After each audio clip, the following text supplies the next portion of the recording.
Oh yes, welcome to DC Economics. So I'm going to take you through the intermediate macroeconomics. And so far we are going to talk about the Solow'S growth model. And what is known as the Solow'S growth model, we are going to be more focused talking about the Solow'S model relating on the concept of the population growth rate and the capital growth rate in the country. And for better understanding, we are going to generate a review question that will help us now to capture the concept concerning about the Solow'S growth model. So the question is all about use the Solow'S model, growth model, to explain about use a Solow'S growth model to explain why countries with high rate of population growth are poorer than the countries with low rate of population growth. So, under what is known as the Solow'S growth model, we ask now to use the Solow'S model to explain why countries with high rate of population growth are poorer than countries with the low rate of population growth. So, what is concerned about the Solow'S model from this question? Solow'S model is also known as the Solow'S swan growth model.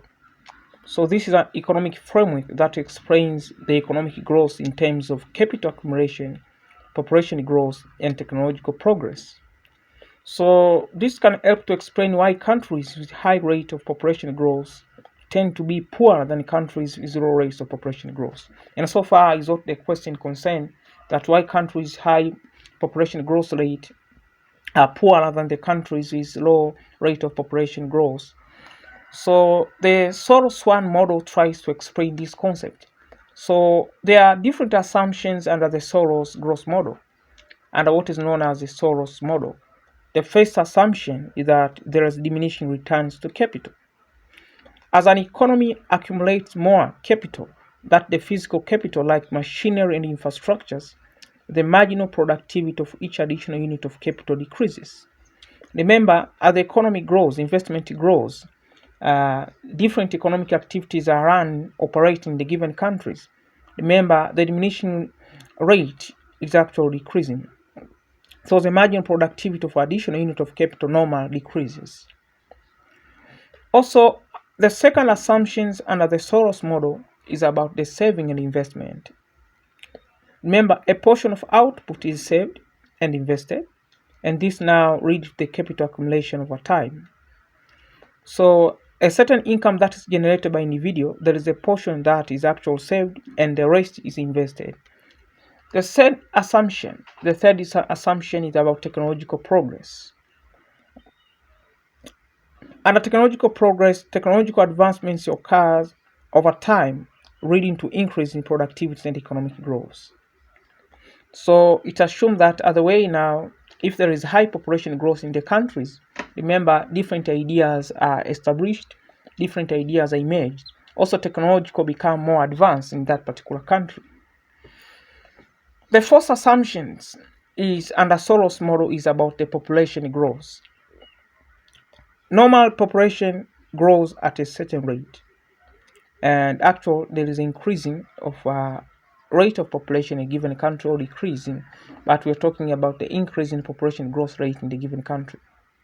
Now let's come now to our key point of our question, that why now high rate of population growth countries, why population growth countries are poorer than low rate of population countries.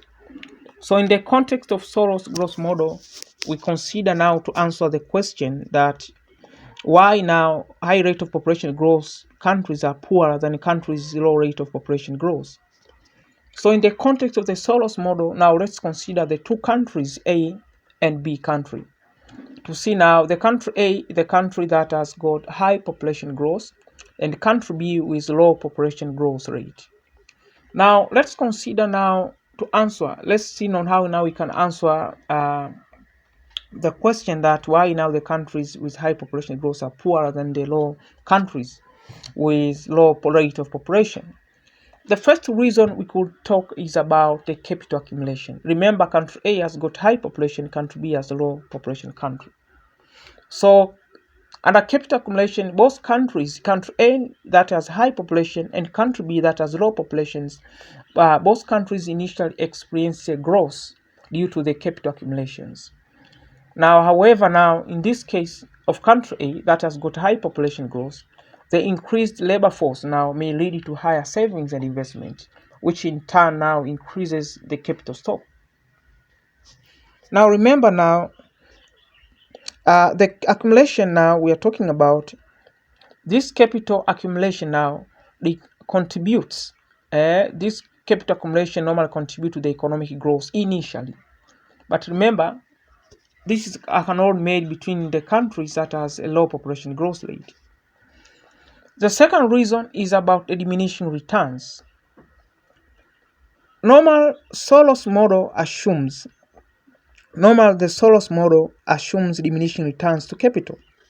As country A that has got high population country, as country A continues to accumulate capital to keep up with growing population, the additional capital becomes less productive due to diminishing returns. Now, this means that the benefits of the capital accumulations are not sustained at the same rate of population growth.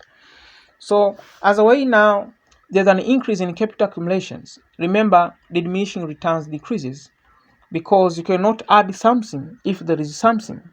So remember, additional unit of capital or input factor of production that can able to keep up productions or investment will be less because of diminishing returns. So diminishing returns actually show that this means that the benefit of the capital accumulations are not sustained at the same rate of population growth.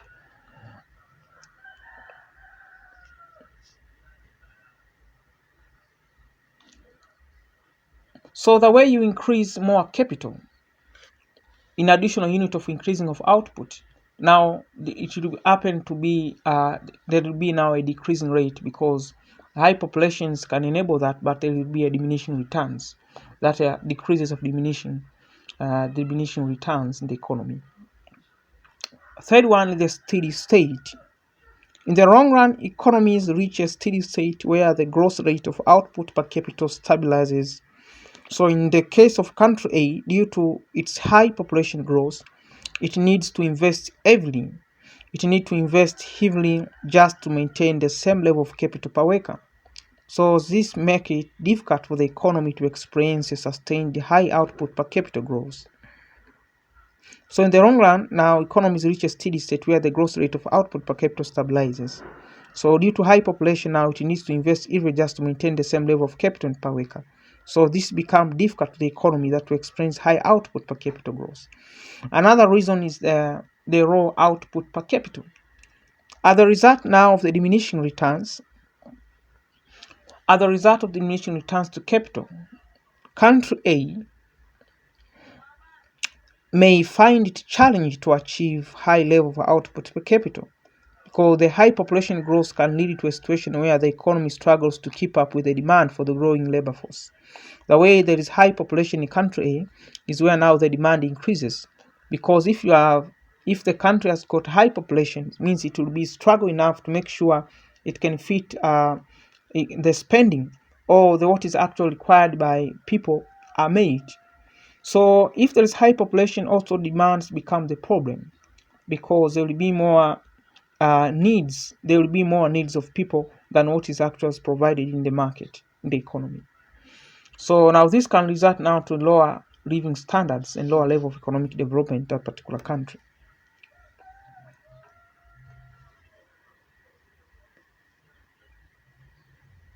So as we consider the factor in country B, that with low population growth rate, in contrast to country B, which has got a low population growth, actually this country, a particular country may face less pressure to invest.